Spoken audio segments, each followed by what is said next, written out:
This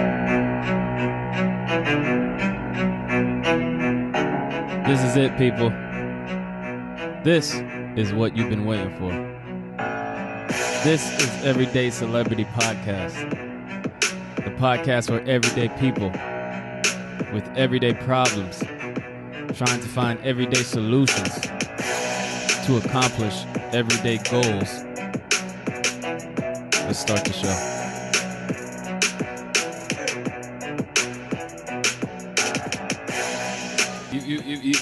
Welcome to another episode of Everyday Celebrity Podcast. This is Jordan Owandi. I'm here again, once again, another week, another episode with a special guest. She is one of the number one edible bakers in the Bay Area. She's an artist. Are you a painter? Do you paint? Yeah. She's a painter as well. Her name is Sarah Bass. I said that correctly, right? You did. And I wanted to speak to her about, I met her randomly at a park, and she told me if I ever wanted to sample some of her shit or buy some of her shit, hit her up. Went on her Instagram, found out that she's like a real deal chef. So, I wanted to get into that, and then all about your artistry and your life and blah, blah, blah. And she also brought a sample. Did you bring a sample? I did. That's what this is. And, I guess we'll try that on air. Do you eat your own shit? I do. I ate one before I left the house. It's you ate one baked. already? Got baked like an hour ago. I thought we was going to share one and try it together. No, that's for you. What is it? This is a brownie? It's a lemon cake. Lemon and orange, blood orange cake. Should I try it now or wait later? It'll take a while to kick in, so you might as well eat it now. Yeah, that's all right. All right, so Sarah, welcome to the show. Thank you. How's your day going today? It's been a pretty good day. So, you're a chef. Did you go to school for this? Not for food, or not per se. I'm mostly self-taught, but have worked in the service industry and in some kitchens, and have been lucky enough to be surrounded by some incredibly knowledgeable and talented people throughout my life. So I've been able to. Is this strong, or should I just take a little bite? It'll be like 15 plus, but not crazy strong. Okay. Let's try it. All right, taste good. You can taste the weed.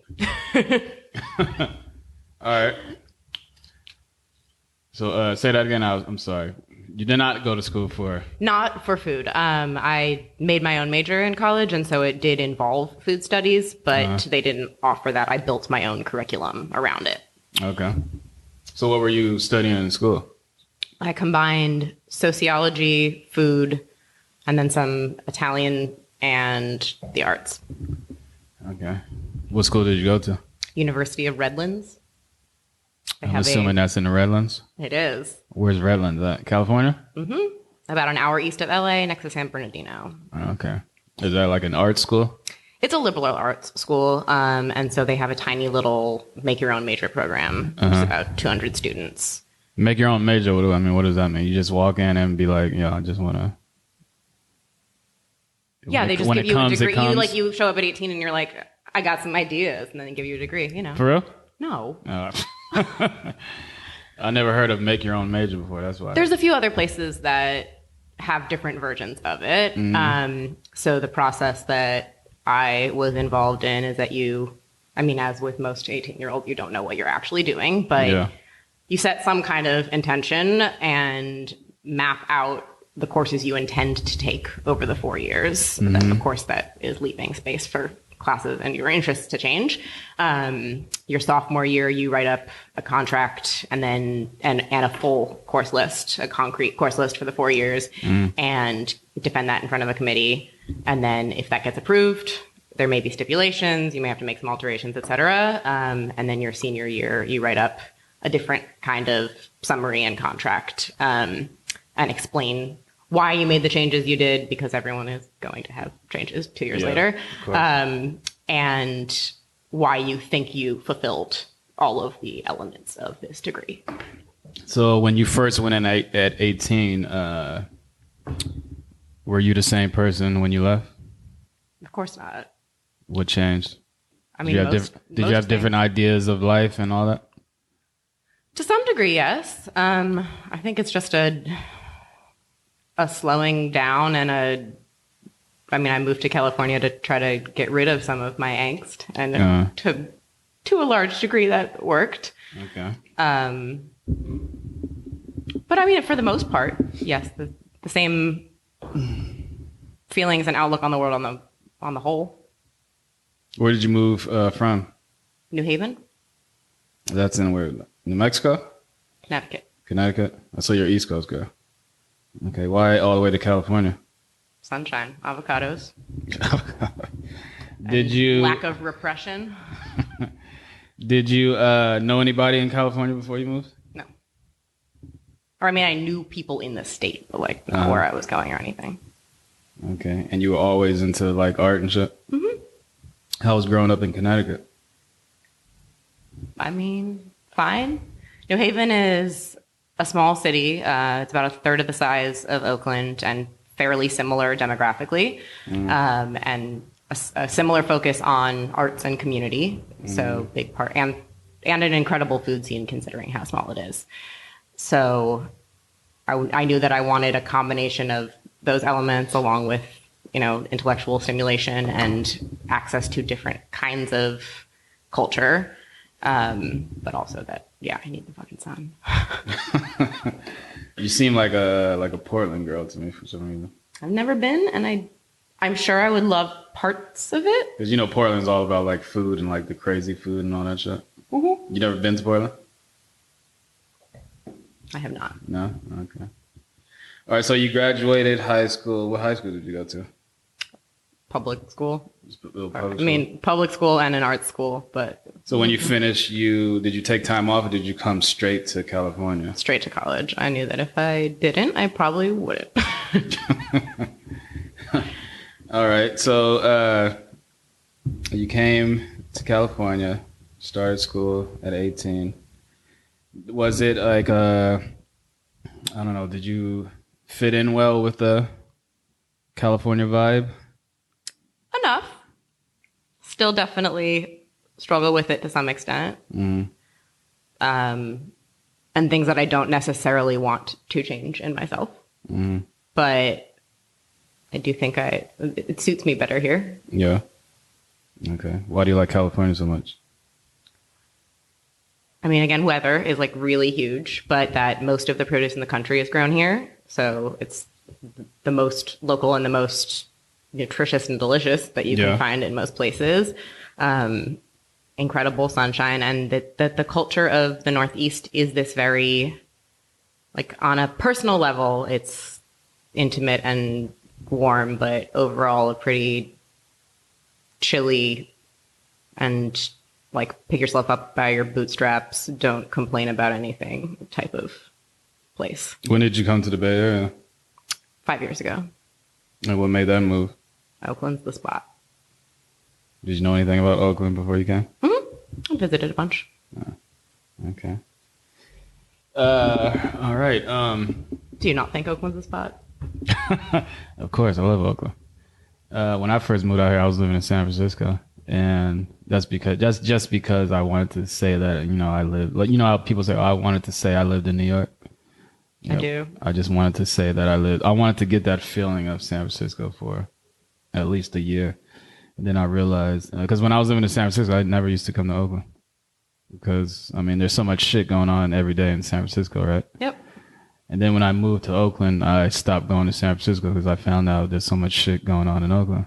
And plus, the vibe in Oakland is like, I don't know, it's more, it's artsy, but it's more authentic art. Like in San Francisco, it seems like it's artsy, but it's more like, commercial. Right, it's like, gotten really corporate. Yeah. Really corporate.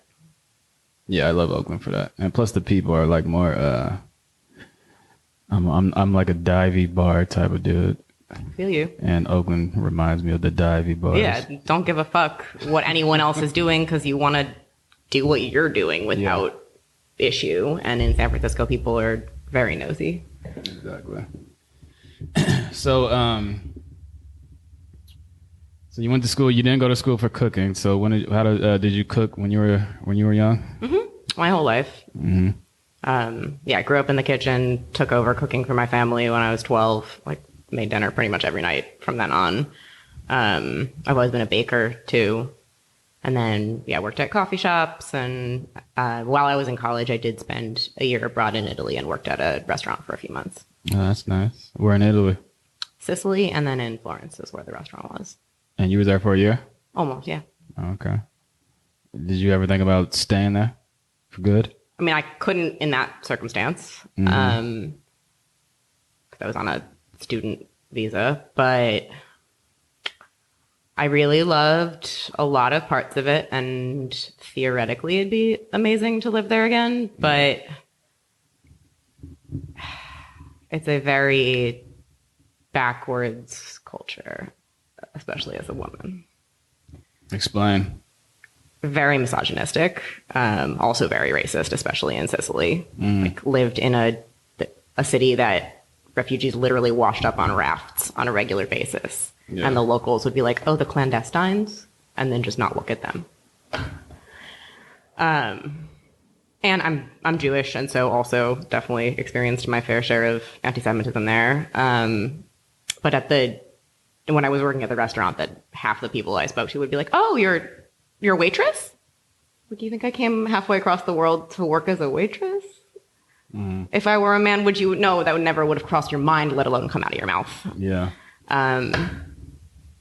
So I don't know. Those are small things but like that would happen daily. So yeah. It's really tiring. Yeah. It's. I mean, this country is beyond fucked too, but in different ways. So. Are you real political? Yeah. Yes. Not fiercely, and not wishing to. I don't enjoy being confrontational. And so people who are not going to listen are not going to listen, and they're definitely not going to listen to me, but I also am not going to pretend that I'm okay with things. Are you religious? No. That's good. Can't stand religious people. How come? People no, I mean, I don't care. I don't give a fuck about religious people. I'm just talking about I can't stand the people who take religion to like the extreme and get mad at you because you don't believe in what the fuck they believe. Like, there's a shit ton of people who don't believe in God, and just because they don't believe in God doesn't mean they're bad people. Of course and then not. A lot of religious people are like, oh, you don't believe in God? What's wrong with you? You're like this and that. I can't stand those type of people. Right. I mean, for me, that goes across just so many different belief systems. It's not remotely limited to religious folk. All right, so give me some stories about Italy. What kind of story? I don't know, any story. What do you want to share? And I did really love it there. But definitely, yeah, a super conflicted place. Did you learn anything? Taking another bite of this. Did you learn anything about, like, from a secret fancy chef in Italy? I don't know about a secret. The restaurant I worked at was a pretty high-end place that's part of a restaurant group. And so I was also able to spend, I don't know if it was I think it must have been just one day a week. Yeah, I was working full time. So one day a week in the office, sort of getting to see how their whole operational system worked as well. So got to like go on some excursions, and the creepy owner also, made some passes and all the things that you might expect. Wait a minute. Let's talk about that. The creepy owner. So he was like basically sexual harassing you? The 60-year-old owner who, when he found out that I had some intelligence as well as some kitchen skill, met me and was like, oh, did you want to see this other project we're working on? And so, yeah, I wanted to see the bones of a huge project that they were working on for the city. Mm-hmm. And then he invited me to dinner, and I thought we'd be going out, but he had spent the day cooking for me at his home. Mm. So when you walked in the house, did you turn around and leave, or did you stay? I stayed for dinner, got out pretty quickly thereafter. But also partly because his adult son, who is a has serious addiction issues, was like having some crisis. So he got a phone call that helped me get my way out. It was just you and him in there, and the son? No, the son was not there. He got a phone Oh, the son call. was not there. Oh, okay, well. Yeah, motherfuckers are creepy. I always feel sorry for women who have to deal with that shit. So creepy. All right. Yeah, my naive ass thinking we're going to be in a public restaurant. Did you quit after that happened? No, and he didn't work he didn't work in the office or in the restaurant. He owned this restaurant group. Oh, okay. And had, there were five restaurants, and then this project, the upstairs of the main food market. Mm-hmm. They were building a whole, a second story that was going to be this community space as well. Do you get annoyed when men approach you? Yes. Is that a real question? I mean, yes, it's a real question. Yes. Do you date men? Yes. Okay. I mean, because some men approach women in a respectable way. Right. Do you get annoyed with that?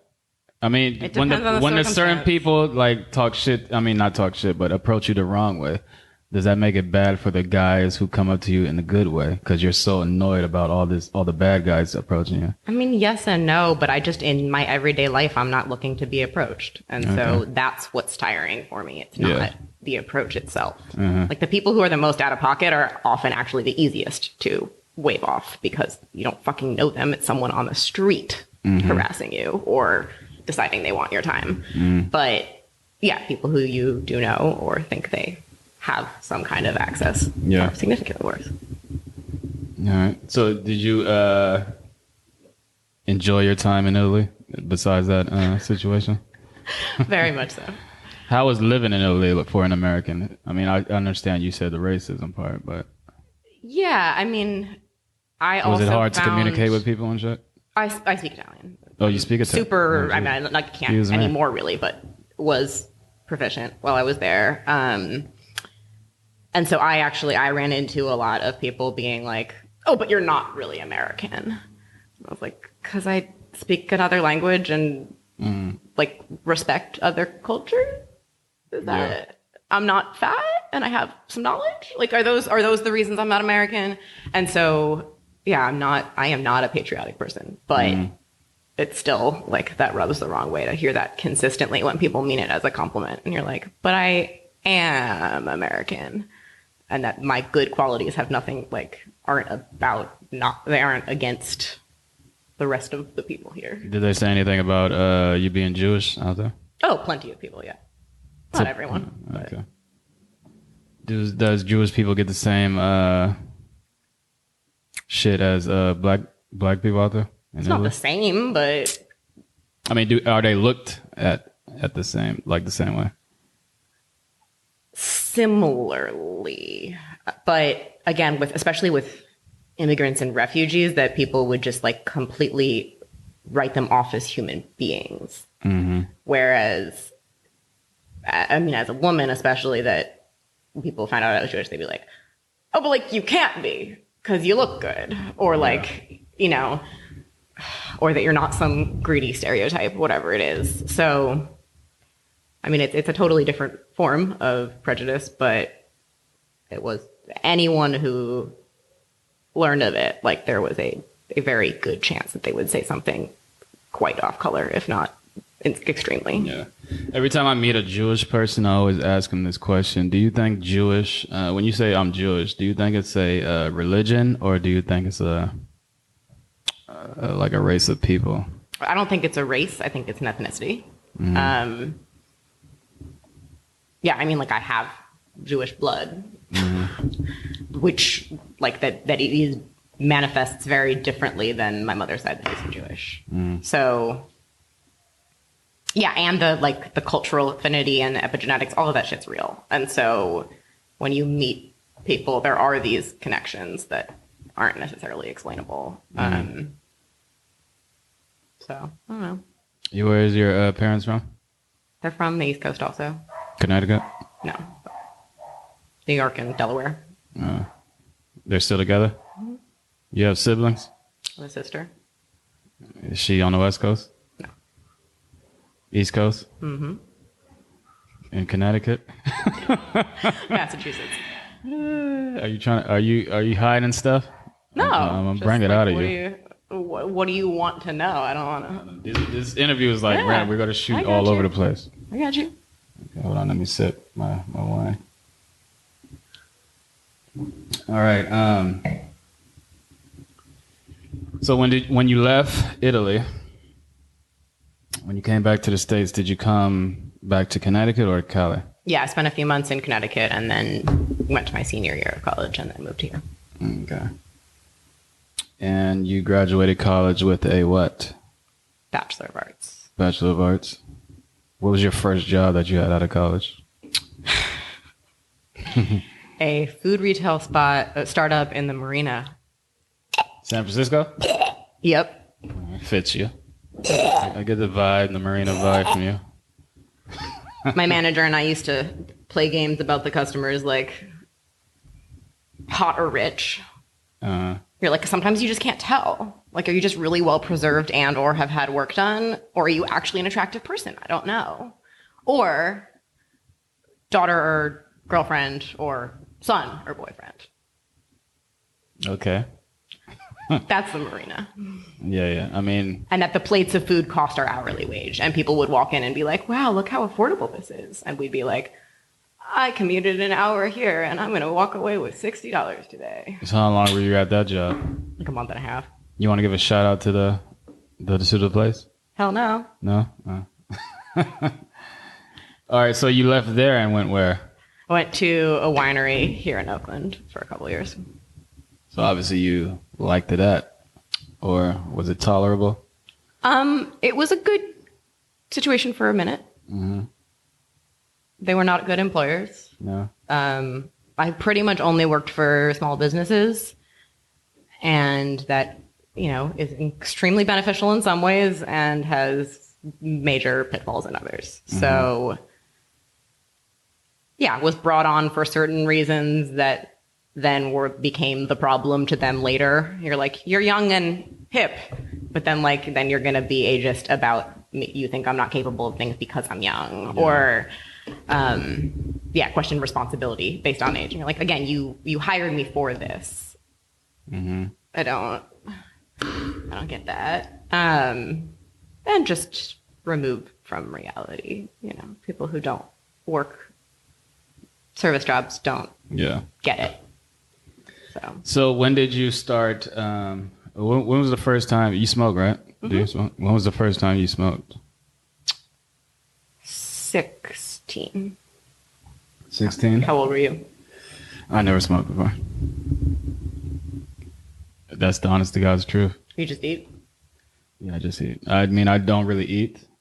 I can say that when it comes to edibles, I've tried probably like 6 in my whole life.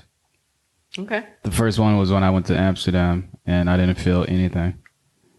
The second one was in the States, obviously. I don't really remember. I think it was like a cookie or something at Dolores Park. Didn't feel anything.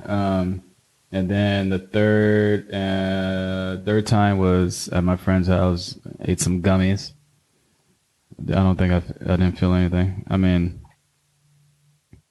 I don't know. It's weird. When I eat edibles, I don't really feel a difference in my behavior. So it's not necessarily about behavior, though. Yeah. And I've never been like really high, like smoking, so I don't know how to tell if I'm high or not. You know, you understand what I'm saying? I do. So, but yeah. Interesting. So yeah, I never smoked. So you were 16 when you started? Yeah, I mean, I didn't smoke much as a teenager, but. Did you get high the first time you smoked? I can't remember. I think a little bit, but not very, and then definitely after that. Okay. What other drugs have you tried? My share. Everything, basically? I like plants. You like plants? So mushrooms? How does mushrooms make you feel? I never tried that either. I have very severe chronic pain, which is one of the reasons I use weed, and mushrooms also partly for that reason, as well as for mental health. And so usually take very small doses, like micro 2, slightly larger than that. And use it as a mood booster to help concentrate and to help alleviate pain. Have you been diagnosed with anything? Yes. What? Like a huge swath of things. I mean, tell me some. Well, some of it's actually from Italy.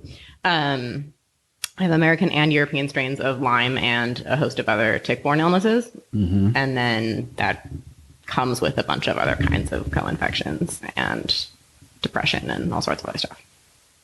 So you've been diagnosed with depression? Mm-hmm. And you smoke weed for that? I don't use the weed per se for the depression, although occasionally, definitely, it can help offset mood imbalance. But much more for pain. Yeah, okay. And sleep and stuff. And nausea. Mm. Have you seen a therapist or anything? Mm-hmm. Okay. Do you believe in therapy? I mean, I don't, but I mean, I studied psychology in school. And you don't believe in therapy? I don't believe in therapy, no. Any kind? I don't believe in someone telling you about your life when they don't know your life. You know what I'm saying? I don't think good therapists do that. I mean, I just don't believe in therapy. I believe in self. I don't know, like figuring out yourself. I mean, you can talk to somebody, but right. You don't think having someone with more knowledge and an outside perspective to help guide you? I mean, well, who says they're more knowledge? They're more knowledgeable. They're not more knowledgeable about your life, but ideally they have studied a lot of different human behavior and responses to things, and so can understand. Let me ask you this: would you go talk to someone and ask someone's advice if you, let's say you were married, right? And you went through a divorce. I mean, or you're thinking about a divorce. You're thinking about getting divorced because your husband cheated on you multiple times, right? And you went to go talk to a therapist who's been single all their life. Would you think that therapist is knowledgeable about giving you advice on being married? No, but I also wouldn't just take the advice of any person. I would listen to it and think about how that helps me better understand my own situation. Do you think going to a therapist talking about depression when the therapist lives a wonderful life and has never been depressed? I mean, I understand she's book smart.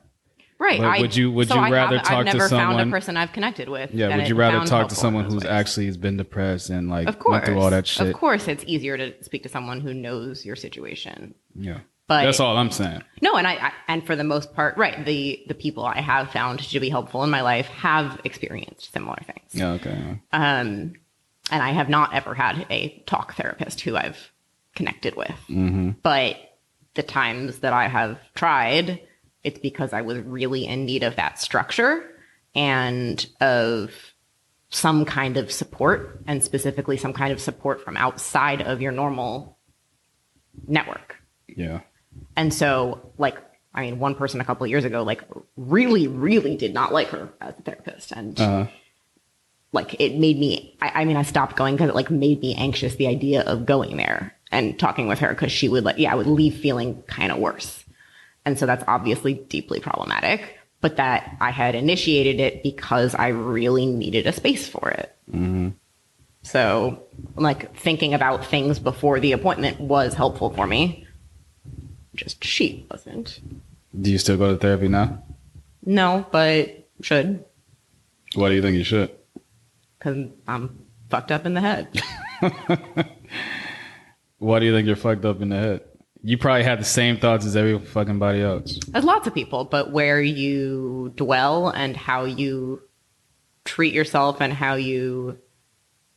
The habits and places you get stuck. And so... Do you think you abuse any drugs? Not normally. No? Do you think you abuse alcohol? Not normally. Okay.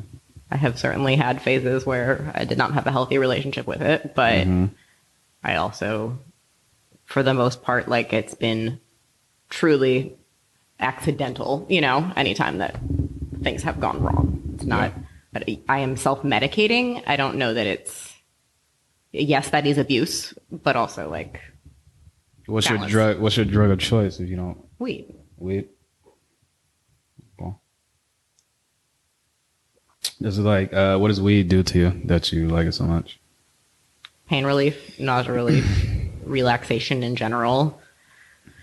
I'm like pretty high strung, and so being able to mellow out in those ways and stop getting hung up on things that don't matter. Yeah. Do you feel like you overreact to like small things? Not really, or not in outward ways.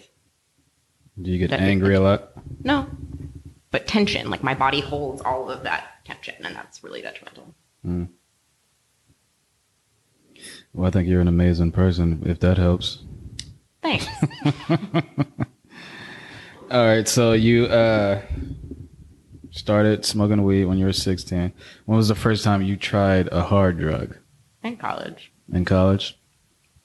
Which hard drug did you try? Like cocaine or something? Doesn't matter. Listen, you can't hold secrets on this show. It's not your business. All right. All right. So you, when did you start cooking edibles? In college also had a friend my freshman year, and we started a little business for a while. What was the name of the business? I'm sure we had one.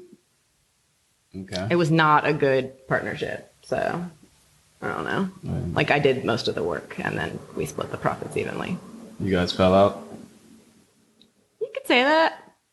So you don't talk to her anymore? I'm happy to talk to her. She was a very, very bad friend to me. So I am happy to, like, we have lots of mutual friends. Happy to interact, but it was not, she was a pretty abusive friend. Okay. All right. So when did you launch your current business? I started working on it toward the end of college. That I did I guess it was my last semester. I did a like 2-course unit load class where I was starting to build it. So I was getting into private chef work, and I've made I made some wedding cakes and stuff, and so sort of special occasion, small, not catering, but pastry work and whatever. Working on that, got my website up and running and stuff. And then when I moved here, had a couple clients as a private chef at the beginning, and had like when I got sick, I had to stop working and like support myself freelancing. So I don't make much money on art, but I do make some money on art now, and have been trying to figure out how to balance all that. So you don't have like a regular 9 to 5 all year.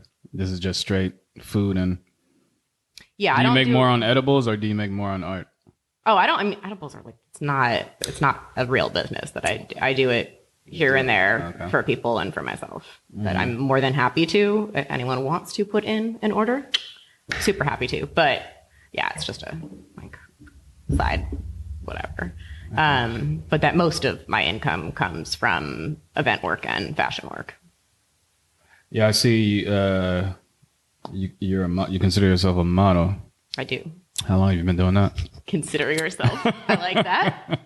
I like that because I know lots of people who it's like that. But I've been doing it professionally for like 4 years, and had some work before that, but started being serious about it like 4 years ago.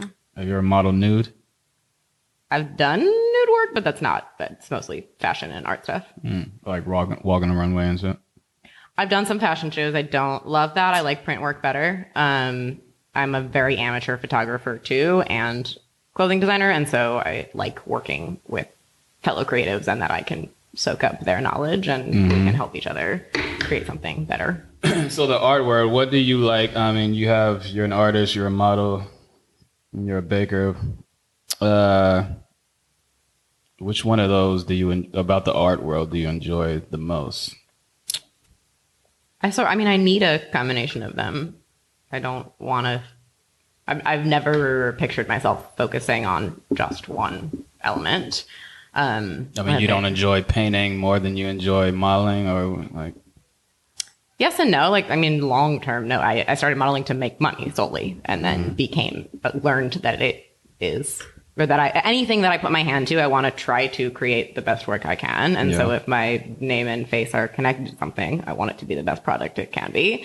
And so I became more serious about it in that kind of way. So I have learned to really enjoy it, but I don't want to be in front of a camera for very long. That's like, I lost a lot of weight being sick, and I'm a young woman, so I know I can get paid for looking the way I do. And that's gross, but also I'm going to take advantage of it while I can. And that it teaches me a lot of other shit, but I'd much rather be making things and then like hiding in the corner while people consume them. Nice. Where can someone buy some of your art? Or is it like, do you have it like out in the world? Not really right now. I have a website and can always contact me on Instagram. I prefer to do commission work, although I do have a bunch of work that I would love to get rid of. But yeah, I like commission stuff because I like combining my vision with whomever it's for. Do you have a certain, like if someone were to ask you, describe the type of art you make, like, is that so a real it depends on the medium, but I work with, basically whatever I can get my hands on. That's based on my stubbornness, interest in natural stuff, desire to not contribute to pollution and wrecking the world, and also just being poor. And so you just like use what you got. But I think that like figuring out how to make scraps and whatever into usable, functional, and really aesthetically pleasing items is very rewarding for me. For fine art, I've been using flowers a lot the last few years. So fresh, dried, pressed, hammered, sort of like in whatever way I can. I've been doing a lot of natural dyeing of late too. So infusing plant matter with other textiles. And that for fine art, like, of course, that's just wall whatever, but that in most of my life, I want to try to strike a balance between form and function. Okay. So I make ceramics and other things too. So like I can serve my food on my dishes and have it all sort of seamless. What's the best dish you can make? That entirely depends on your taste, doesn't it? I mean, you know what you can make good, right? Like your go-to. You don't have a go-to? I don't have a go-to. No. Can you make edible lasagna? Of course. Okay. The way that I usually cook with it is that I have full spectrum oil that I mix into coconut oil, and then I dose it that way. So you can just put it in literally anything. So where do you get all your weed from? Depends. I'm figuring that out right now. I have a friend who farms, and in the past used to get some really incredible stuff, including like Rick Simpson oil and other crude oils that he made himself. But these days, stuff from dispensaries too. Not where I would like to be putting my money, but. What's the process of like making an edible? Like, do you just basically just grind up weed and just throw it into whatever you're making? No. Again, I use, like, in order to be consistent about it, for the that I use oil, like I don't mean to stop you, but let's say you're making a cupcake, right? You can make a cupcake the regular way, and then you can make an edible cupcake. What's the difference? I in the replace process part of the fat, the regular fat, with weed infused fat, so that it's evenly distributed throughout it. Okay. So like there's a stick of butter and then a tablespoon of wheat coconut oil that went into that cake. And when you eating edibles, what's the difference between eating an edible or the different feeling that you get when you eat an edible as into smoking weed, just smoking? Oh, wildly different. And also because that this particular stuff that I've been cooking with for the last while is Rick Simpson oil. That's a medicinally potent strain or preparation. versus using a specific strain that has different kinds of effects that might be more body focused or head focused. So I usually eat it to try to give an overall reduction in my pain level, and like that I find there's a lot of stuff in my daily life that it's really distracting, and so to try to like dampen that. So is eating edible more affects the body and smoking affects the mind? It depends on, I mean, again, it depends on the strain for all of that and your person. So I usually consume like only indicas or indica based hybrids because I want the body stuff that I'm already too cerebral. So the idea of throwing that sativa in there that's like going to make you paranoid and overthink shit, I'm 20 times past that to begin with. And so I don't need that input. I'm looking to slow it down. Do you want to talk about what you're going through on your little day-to-day life? Sure. Yeah, I mean, the quarantine, like, it's affected me because it's affected everyone, but it's not crazy different than my everyday life. Before this quarantine happened, what life were you living? Were you like a social butterfly, going out all the time to the bars and shit? My circle here is pretty large, and so I'm kind of exhausted by socializing, despite really, really enjoying the people I spend time with. These people like your actual friends or just people like my associates? My actual friends. What do you consider a friend?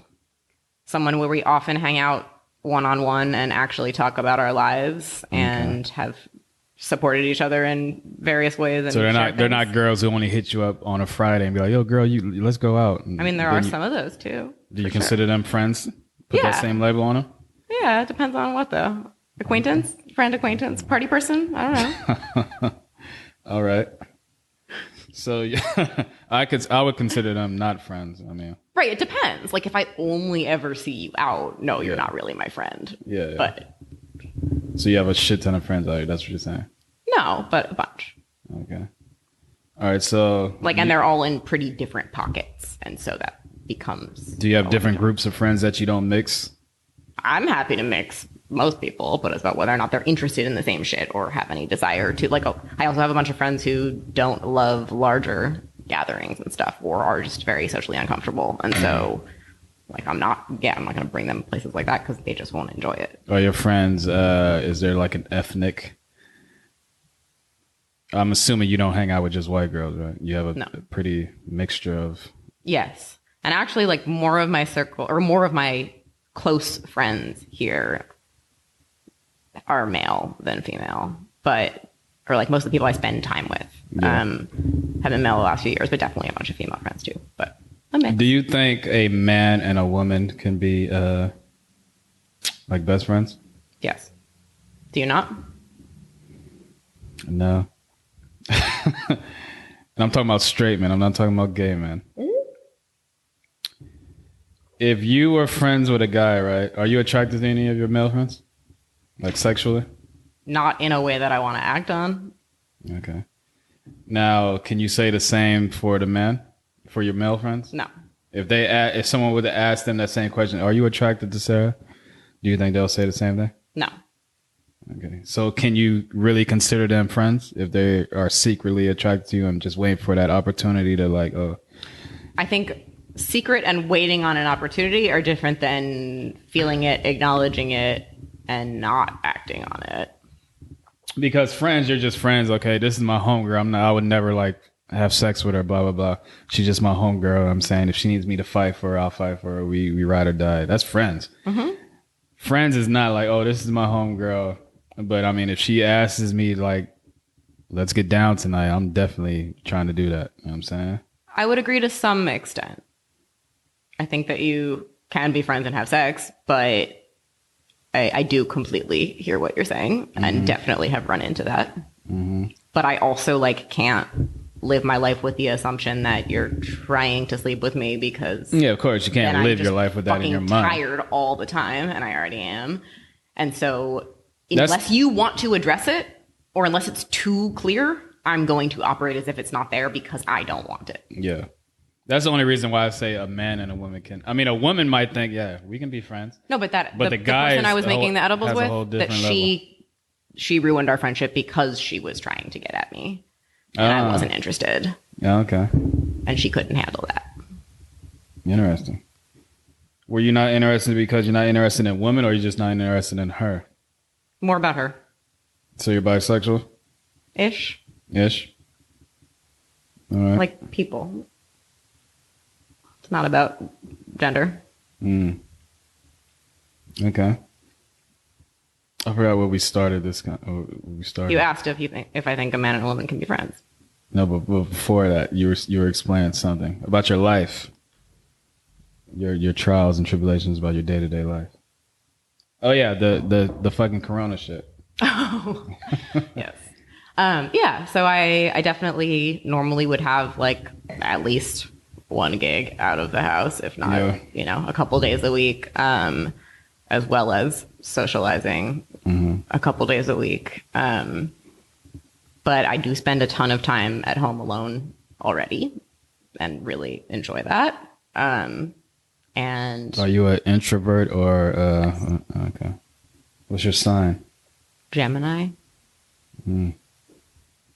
So I need that. I need the social outlet, but I also I need most of my time to myself. Okay. What's your favorite bar to go to? Depends on what for. What's your favorite bar to dress up in a sexy outfit and go to? I don't do it like that. Okay. Well, what's your favorite bar to fucking have cheap drinks? See, very different question. I do like dive bars, but what's your favorite dive bar? Probably Ruby Room. Ruby Room? Okay. Been there a couple times. It's one of my favorites. I like me a $3 PBR draft. Yeah. Tall can? No, draft. Oh, draft. Infinitely better. What? I don't want to fuck. By the end of a tall can, it's so gross. Yeah, but you can drink that tall can can last you all night. You don't even have to spend. Ew, no. When I get a tall can, that literally lasts me all fucking night. No, after an hour or even half an hour, the whole second half of it is just disgusting. I do love beer out of the draft, but right. I when it comes to beer out of the draft, I like Blue Moon or Bud Light. I'm like, I'm not really a beer drinker. That's why I like light beer that tastes. I've come to really like light beer, or some light beers. What's your favorite beer? I don't have one. I've been really into sours the last couple of years. Sours is not really beer. It's like I hear you, but I don't like the sweet. Like I don't like the super fruity ones, the super fruity sweet ones. I like something that's like a combination. It's got some toasty graininess, and then that like punch. Can you get drunk off drinking sours? Hell yeah! Wow. I love beer. You love beer? Yeah, I can't. I hate beer. Most styles I like. I don't like Belgians. Beer gives you that fucking gut, and it's like hard to fucking work out. I feel it when I've been drinking a lot of beer, and And it makes you piss like every fucking 15 minutes. Oh, to me, I don't know about you, but yeah, I also just drink tons of water, so I'm already peeing all the time. What about hard alcohol? Are you a whiskey girl? Well, so my tastes have changed a lot in the last bunch of years. I used to be a bourbon lady, bourbon and tequila. I do still like bourbon both. And tequila. So you mix the dark and white? Not together. On the same night? Occasionally, but not on purpose. That's the not worst. how I want to be. But yeah, bourbon I don't have the taste for much anymore. I do still like it, but I'm not really in the mood. But I like the lighter liquors, so tequila and mezcal, pisco. I finally have gotten into gin. It took me years. I hate gin. So I can learn to like it. I can't. It fucking tastes nasty. I spent many years being like, why would you drink a juniper berry? There are lots that don't taste like that. Like you're tasting gasoline or something. No. So I like citrus or like any tart stuff and salty stuff. And so a martini and like all of those liquors that I mentioned, I really like something that's I like a dirty martini and or something that's margarita-esque but sharper. Do you know how to make drinks? Mm-hmm. Have you worked in a bar as a bartender before? No. Okay. But I like infuse my own shit and mix things. All right. Have you ever?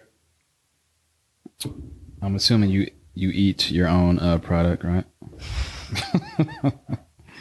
Have you ever made something and you were shocked that, oh shit, this is way too strong that I can handle? For weed? Mm-hmm. I don't think so. Edibles affect everyone differently. I still don't know that I have exactly the right dosage for myself because I often don't really feel it, or I'm just like knocked out, just like asleep, Yeah. Which is always a good nap when that happens, but it's also like not why you ate something. Mm-hmm. Do you have like back pain and shit? I have whole body pain. You have scoliosis? No. Sciatica? Yes, I have that pain in too. a bunch of spots. I have stuff in my sacrum. I have ligaments that are too loose and other ones that are too tight. All sorts of stuff. A couple of years ago, I saw an osteopath, and he did 5 major adjustments, one of which involved one of my ribs keeping my heart from pendulating as much as it was supposed to.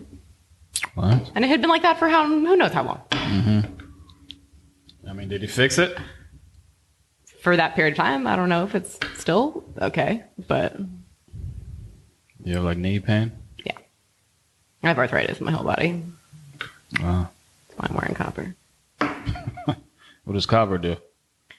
At least via folk medicine is supposed to support your joints and reduce inflammation. I wear these also as splints, not just for the copper. Mm-hmm. So that my joints are super fucked up. Like the cracking. It's real fun. Yeah.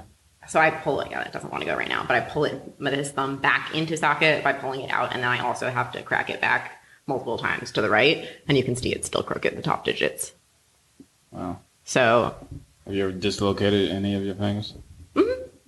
My knees just pop out sometimes, but it's not, I think I've always had pretty flexible joints. This is just the illnesses have exacerbated it, and they like eat at the, what's the word I'm looking for?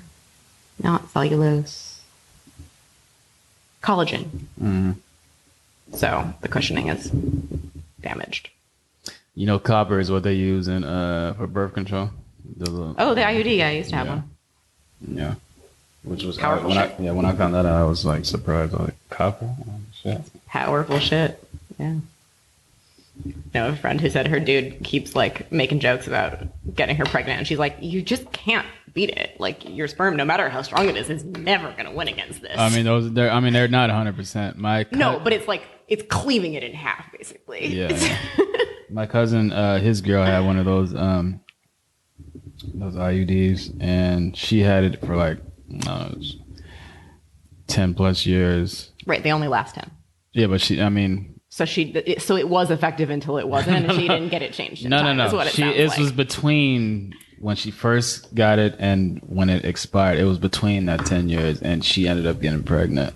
It happens. So yeah, I was like, well, shit happens to everyone. Yeah, but it's a lot. It's really powerful. Mm-hmm. Also wildly uncomfortable. I'm old fashioned, so I'm just straight up. The old-fashioned way. Okay. So... How many children you got? I have no kids. No kids whatsoever. That you know of? No, I know Noah. I have no children. You ever had a pregnancy, Sky? I have not. I have been very vigilant about my birth control always. Do you want kids? I don't think so. No? Why is that? Myriad reasons? Like why? Oh, I married reasons? I said myriad. Why would I want them? I don't know. Because when you get old, you want someone to take care of you. You don't want an offspring. You don't want to mold someone into someone great. You want to be responsible for how someone else turns out. I mean, I don't want kids. Yeah, but I don't want to be responsible for how someone else turns out. I don't want to give my life to someone else, and that's what having a child is. would you rather adopt? If I were gonna have them, probably, yeah. If you were to get pregnant, okay, let's say by accident or whatever, if it wasn't planned, what would you do? Have an abortion? Now, fuck yeah. Or any time up until now and the foreseeable future, fuck yeah. All right. Like, my life is not. I can barely support myself and take care of myself. How could I ever raise a child? You have roommates? I have a roommate. One roommate? One. Are you guys cool? Yeah. Okay. You guys hang out and shit? We've started since quarantine. Wow. So basically, it's just one of those where you go in your room, she goes in her room, and you guys don't talk. No, we say hey to each other, but that's also part of the reason I picked him, was that I wanted, like, it's my apartment. Oh, you live with a guy? But it's my apartment, and I want whoever lives with me to feel at home, but also it's my apartment. So if he says anything bad, you can just kick him out.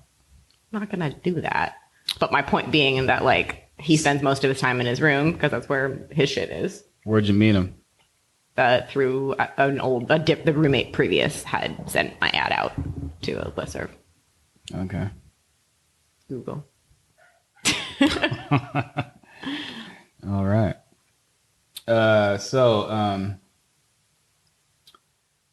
Do you want to promote? This is the part of the interview where you can like promote yourself. You can promote anything that you want. You can tell the people how to contact you, how to book you, how to look for you, blah, blah, blah. So. Word. Thank you. Yeah, I am around Oakland and with a very flexible schedule.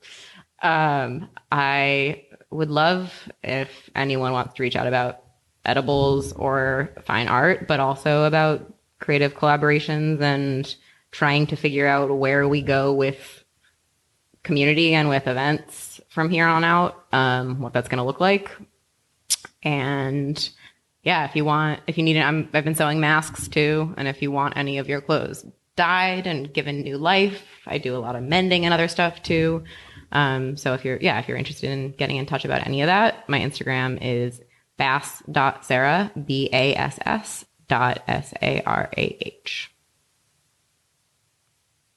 That's it? My website is sarah-bass.com. But I mean, I'm open to whatever kind of collaboration or artistic endeavor. But I prefer to work with people on an individual basis. All right. Well, you guys heard it first. Sarah Bass, please, if you are interested in anything that she was talking about today, if you want to collab, you want to book, get some edibles. I mean, I ate her edible today live. How'd you feel? And I mean, I don't feel it yet, but I'm assuming I'm going to feel it in the next couple of hours. But I don't think this interview can last that long to to get the visuals. But yeah, I mean, it tasted good. So holla at her for edibles. Holla at her. She's a model if you want to book. She's also creative, and a creative means anything you can think of, basically. Yeah, give me raw materials and I'll make something out of it. Do a lot of my own fermenting and other stuff too. So if you have questions about nutrition and gut health and foraging local plants and things also. Dope woman. So yeah, Sarah Bass, thank you for coming on the show. Thanks for having me. This is Everyday Celebrity Podcast, and we are out. You.